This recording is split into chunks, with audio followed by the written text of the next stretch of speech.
சும்மா இருக்கிற சங்க ஊதி கெடுத்தான் சொல்லுவாங்கல்ல. அந்த மாரி தாங்க.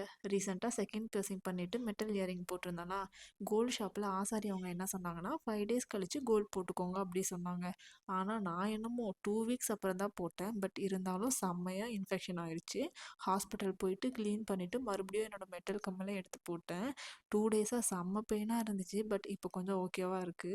அண்ட் ரீசெண்டாக என்னோட ஃப்ரெண்ட் வந்து டார்க் சர்க்கிள் அண்ட் ஹைப்போஃபினஸ் குறைக்கிறதுக்காக இந்த அண்டர் ஐ பேச்சஸ் வந்து எனக்கு சஜஸ்ட் பண்ணியிருந்தா. நான் வந்து என்ன பண்ணேன்னா, யூஸ் பண்ணுறதுக்கு ஒரு 10 மினிட்ஸ் முன்னாடி ஃப்ரீசரில் வச்சு எடுத்தேன். அண்ட் ஒரு 20 மினிட்ஸ் அண்டர் ஐயில் போட்டு எடுத்தேன். செம்ம ரெஃப்ரெஷிங்காக இருந்த மாதிரி இருந்துச்சு.